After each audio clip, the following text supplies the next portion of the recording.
네, 오늘 본문은 8장에서 나타난 이 네 가지 재앙을 이어서 다섯 번째 나팔과 또 여섯 번째 나팔의 재앙을 소개합니다. 먼저 다섯 번째 나팔이 불려지죠. 이 나팔이 불려졌을 때 오늘 본문에서는요, 무엇이 열렸냐라고 이야기하냐면 바로 무저갱이 열렸다라고 이야기합니다. 여러분, 여기서 이 무저갱은 무엇이냐면 바로 끝이 없는 지옥을 말합니다. 아주 깊은 지옥을 말해요. 조금 쉽게 말하면 바닥이 없는 겁니다. 계속해서 내려가는 거예요. 여러분, 이런 지옥을 만약에 우리가 간다면 얼마나 괴롭겠습니까?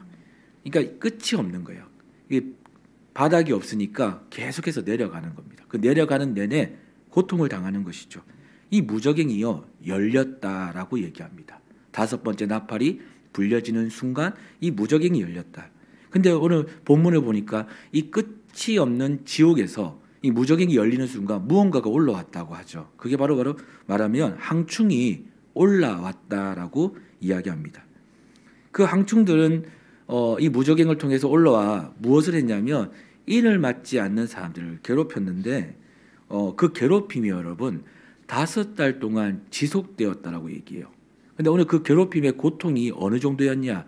오늘 본문을 보니까 마치 정갈이 사람을 쏘는 것 같은 그런 고통을 그들에게 주었다라고 얘기합니다. 무려 5달 동안. 이것이 다섯 번째 나팔이 불려지면서 일어난 재앙이죠. 인을 맞지 않은 사람들이 이런 고통을 당했다라고 얘기합니다.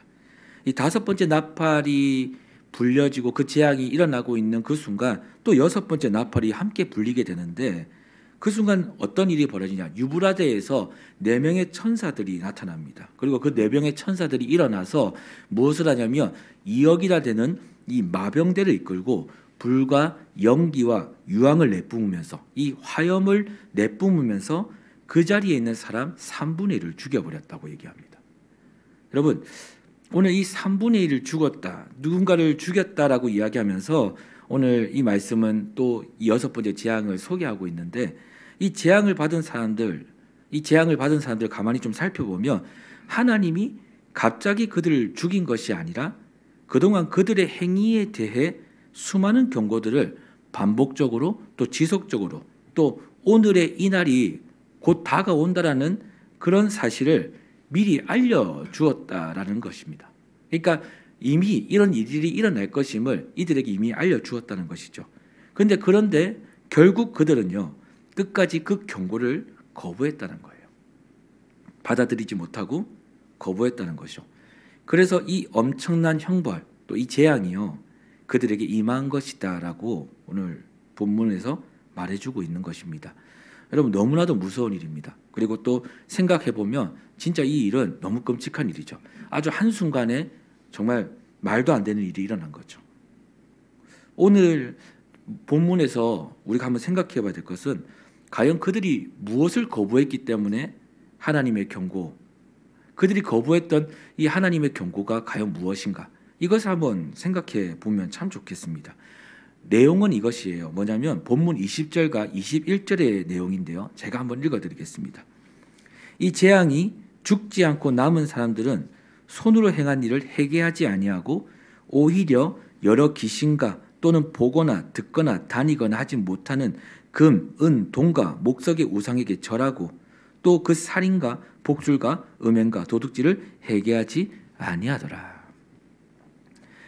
3분의 1이 죽은 이유가 바로 그들이 우상 숭배와 살인과 복술과 음행과 도둑질에 대해 회개하지 않았다라는 것을 우리 본문에서 이야기하고 있는 것 같아요. 그리고 두 번째는 하나님이 3분의 1을 살려두신 이유 또한도 그들로 우상 숭배와 살인과 복술과 또 음행과 도둑질에 대한 결과가 바로 죽음이라는 사실을 그들로 기억하고 여기서 회개하고 빨리 돌이키라는 그런 목적을 가지고 오늘 하나님은 이 일을 행하셨다는 겁니다.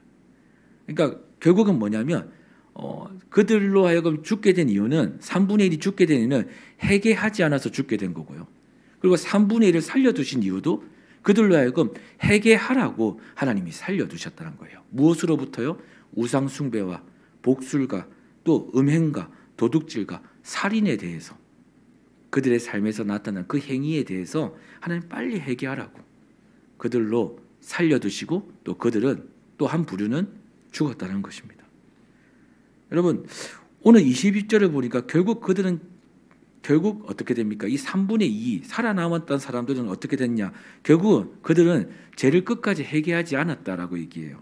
또다시 우상 숭배와 살인 그리고 복술과 음행과 도둑질을 일삼았다는 것이죠.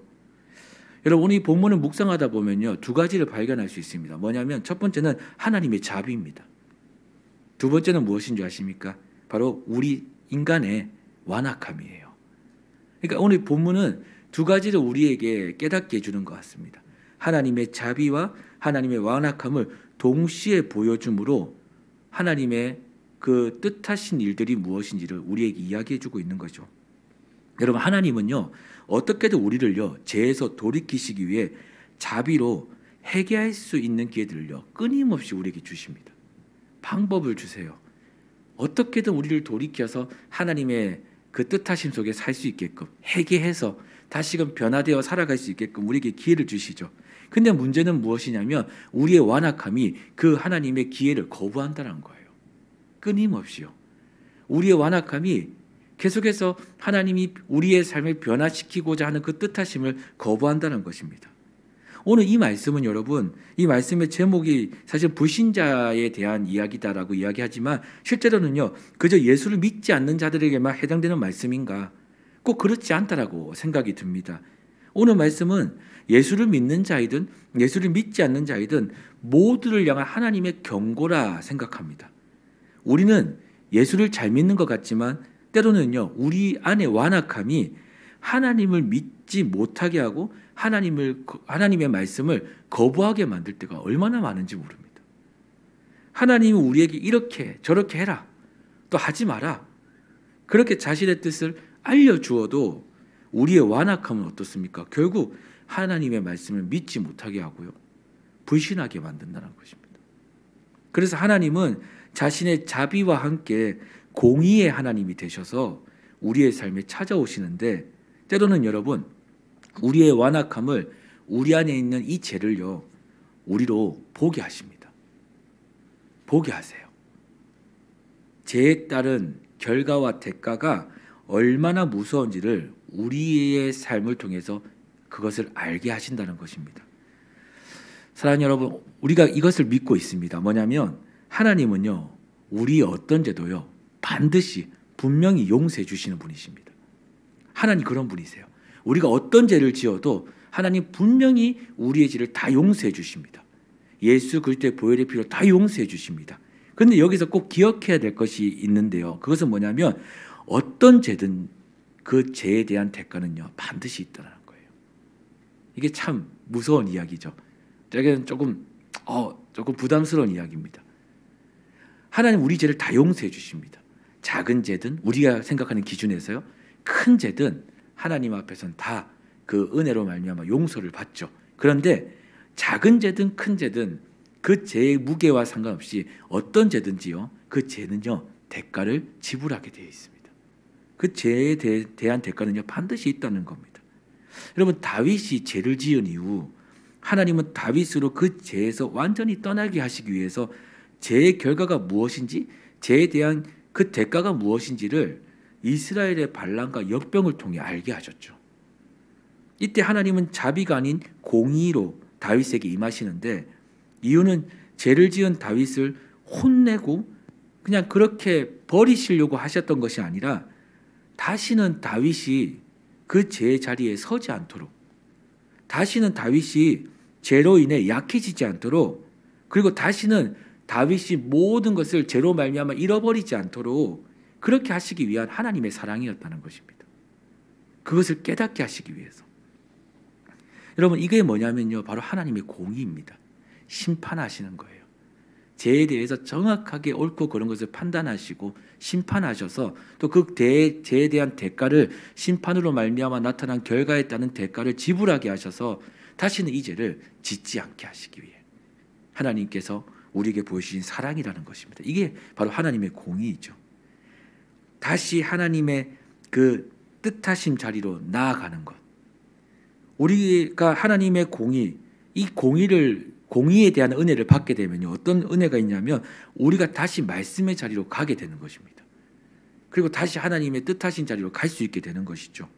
어떻게요? 회개함으로. 공의는 우리를 보게 합니다. 하나님의 심판은요, 그 은혜는요, 우리가 어떤 지금 위치에 있고 어떤 죄를 짓고 있고 어떤 지금 상황인지 우리의 모습을 정확하게 보게 하죠. 그래서 회개하여 하나님의 기뻐하는 그 말씀의 자리에, 뜻하신 자리에 가게 하시는 겁니다. 여러분, 회개는요, 내가 이거 회개해야지, 저거 회개해야지, 이렇게 뭐 의식을 가지고 오늘 이 자리에 나오면서 나 오늘 이거 회개하러 나와야지, 이렇게 하면서 하는 것이 아닙니다. 그런 의식적인 것이 아닙니다. 뭐냐면 하나님의 공의가 내 삶에 비춰져서 나를 정확하게 보게 하실 때, 그때요, 깜짝 놀라서 하는 것. 정말 너무 놀라서 하는 겁니다. 그러니까 결론은 뭐냐면 우리는 우리를 볼 수가 없습니다. 알고 있는 것 같지만 우리 안에 무엇이 있는지, 오늘 내 삶에는 어떻게 내 삶이 작용되고 있는지, 내가 하나님 앞에 어떤 믿음을 가지고 나아가고 있는지 우리 사실 정확하게 우리를 볼 수 없습니다. 그런데 그것을 보게 하시는 것이 무엇이냐? 바로 하나님의 공의입니다. 그 공의의 은혜가 우리에게 임할 때 우리가요, 깨닫게 되는 거예요. 보게 되는 겁니다. 깜짝 놀라는 겁니다. 그때 회개하게 되는 거. 이게요, 그때 용서를 구하는 것이 바로 뭐냐면 회개라는 것이죠. 성령님이 내 삶을 정확하게 보게 하실 때, 그때 깜짝 놀라서 하는, 그게 진짜 회개라는 것입니다. 하나님의 공의가 내 삶에 임할 때 여러분, 그때 여러분 어떤 은혜가 주어지냐면 그때 우리가 변합니다. 우리는 혼나지 않고 변하는 거 참 좋아하지 않습니까? 근데요, 참 사람의 이 본성 자체는 좀 혼이 나야지 변하는 것 같습니다. 조금 야단도 좀 맞아야지 변하는 것 같습니다. 학교 선생님들이 이제 혼을 낼 때 학생들이 좀 변하지 않습니까? 신용이라도 좀 내지 않습니까? 그게 뭐냐면 우리의 본성이 그렇다는 거예요. 근데 성령님이, 또 하나님의 공의가 우리를 조명해서 우리를 보게 하실 때, 우리의 잘못을 보게 하셨을 그때 우리가 어떻게 되냐면요, 변화됩니다. 여러분, 회개가 우리를 변화시킵니다. 이게 우리의 능력이죠. 성경은요, 우리가 좀 거북하죠. 회개라는 말을 듣는 것이 좀 거북할 수 있겠지만 실제로는 여러분, 예수를 믿는 사람을 진짜 변화시키는 능력은 뭐냐면 회개입니다. 주님 앞에 섰을 때 내 자신이 어떤 존재인지를 보게 함으로 말미암아, 보게 됨으로 말미암아 내가 회개하는 것이죠. 깨닫게 되는 것이죠. 아, 돌이키게 되는 것입니다. 하나님은요, 우리를 그렇게 만드셨습니다. 우리의 노력으로 변할 수 있는, 우리의 어떤 의로 변할 수 있는 그런 존재를 우리를 만드신 게 아니라 오직 하나님의 은혜로 변화될 수 있는 그런 존재를 우리를 빚으시고 만드셨다는 거죠. 태생이 그렇다는 겁니다. 그래서 우리가 할 수 있는 것이 무엇이냐면 바로 하나님 앞에 나와서 그분의 공의를 구하는 것입니다. 그분의 은혜를 구하는 것입니다. 여러분, 오늘요, 하나님의 자비와 공의가 내 삶을 변화시키는 그런 은혜를 구하는 하루가 되면 어떻겠습니까? 우리가 바뀌지 않는 그런 자리들이 있죠. 변화되지 않는 여전히 그런 자리가 있습니다. 수없이 하나님은 말씀을 통해 우리에게 말씀해 주세요. 깨닫게 하십니다. 때로는 좀 힘든 표현이지만 경고하십니다. 바뀌라고, 변화라고, 이렇게 있으면 안 된다고. 이건 저에게도 하는 말입니다. 이렇게 있으면 안 된다고 끊임없이 우리에게 말씀을 통해 이야기하시죠. 그리고 하나님의 은혜를 빨리 구하라고 그렇게 이야기하시는데, 여러분, 오늘 이 말씀 또한도 우리에게 그것을 요청하고 있는 말씀이 아닌가라는 생각을 해봅니다. 여러분, 이 하루 정말 하나님의 자비와 공의를 구하는 그런 하루가 되면 어떨까요? 오늘 그분의 공의 앞에 서서 은혜를 구하고 또 참 회개로 오늘 우리의 삶이 변화되는 그런 복을 누리는 그런 저와 여러분 되기를 소망합니다.